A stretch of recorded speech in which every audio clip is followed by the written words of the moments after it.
내 집 마련을 도와줄 복지제도 확인하세요. 큰돈이 되는 정보인데요. 높은 금리, 소득공제, 비과세 혜택, 여기에 저금리 대출 지원까지 정말 내 집 마련을 위한 복지제도입니다. 미래를 위해 지원 대상자에 해당되는지 꼭 확인해 보시면 좋을 것 같네요.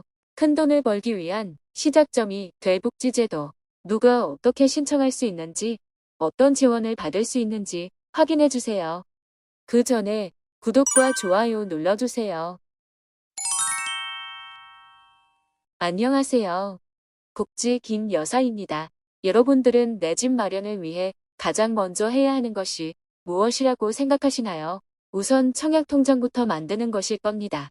올해는 청약통장과 관련해서 여러 가지 혜택들, 개선 사항들이 발표되면서 이미 뉴스를 통해 청약통장 납입 인정금액이 25만 원으로 늘어난 것은 알고 계실 테지만 다른 혜택들이 얼마나 있는지 아직 정보를 제대로 접하지 못한 분들도 많을 텐데요. 오늘 내 집 마련을 위해 그리고 소소하지만 다양한 추가 혜택을 어떻게 이용해야 하는지 확인해 보시면 좋을 것 같습니다. 주요 내용은 크게 두 가지로 구분할 수 있습니다. 첫 번째는 일반 청약통장, 그러니까 주택청약 종합저축의 개선 사항들. 그리고 두 번째는 내 집 마련을 위한 준비를 시작하는 젊은 계층을 위한 청약통장 소식. 이렇게 두 가지가 있는데요. 먼저 2024년 들어 개선된 주택청약 종합저축통장은 납입 인정액, 소득공제 한도, 그리고 기존 가입자의 청약통장 유형 변경에 대해 간략하게 소개해 드리겠습니다. 우선 청약통장 납입 인정액이 10만 원에서 25만 원으로 오르면서 최대 인정액까지 납부할 때 추가로 받을 수 있는 혜택이 있습니다. 바로 소득공제인데요. 소득공제를 많이 받으면 더 많은 환급금을 받을 수 있습니다. 쉽게 말해 연말 정산같이 최종적으로 세금 신고를 마친 후 돌려받는 환급금이 기존보다 더 많아질 수 있는 것이죠. 참고로 올해는 청약통장의 소득공제 한도가 240만 원에서 300만 원으로 인상되었습니다. 그리고 기존 청약저축, 청약예금, 청약부금 등 옛날 청약통장을 갖고 있는 분들은 통장 유형에 따라 공공분양, 민간분양 중 하나만 신청할 수 있었죠. 올해는 이 옛날 청약통장을 주택종합저축통장으로 바꿀 수 있습니다. 주택종합저축통장은 민간분양, 공공분양 상관없이 모두 신청할 수 있는 장점이 있어서 더 많은 기회를 잡을 수 있게 되는 것이죠. 여기까지는 최근 개선된 청약통장에 관한 내용이었고요. 실제로 이제 청약통장을 만들려고 하는 사람들, 특히 젊은 층에게 도움이 될 만한 정보도 알려드리겠습니다. 바로 청년을 위한 청년주택드림 청약통장입니다.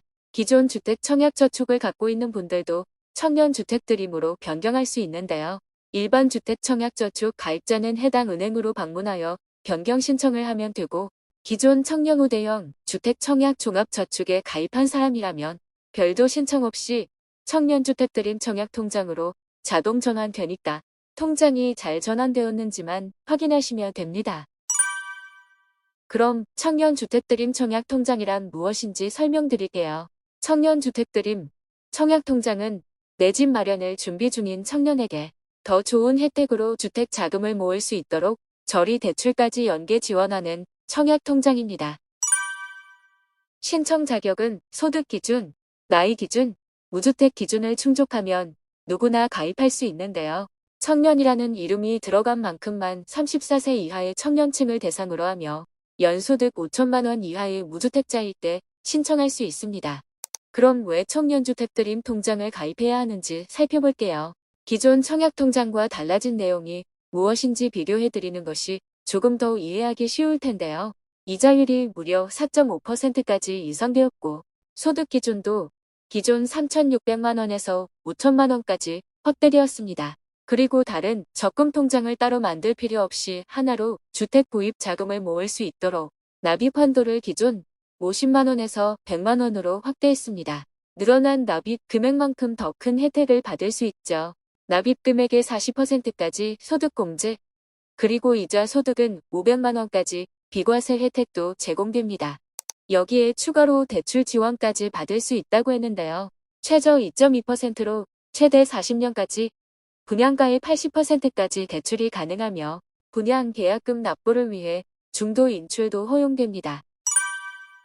이렇게 보면 청년주택드림통장은 단순하게 청약 자격만을 위해 가입하는 청약통장이 아닌 주택 구입자금을 모으고 실제 청약 당첨 시 합리적으로 활용할 수 있도록 개선된 청약통장이라고 할 수 있겠네요. 더 자세한 사항은 실제 통장을 만들 금융사에서 상담을 받아볼 수 있습니다.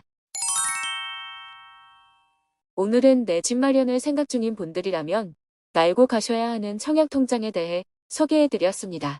이미 잘 알려진 내용이나 이전 영상에서 소개했던 부분은 조금 간략하게 전해드렸는데요. 다른 내용들도 궁금하시다면 이전 영상을 참고해 주시면 좋을 것 같네요. 앞으로도 좋은 복지 정책들을 소개해 드릴 테니 내용이 유익하셨다면 구독과 좋아요 부탁드립니다.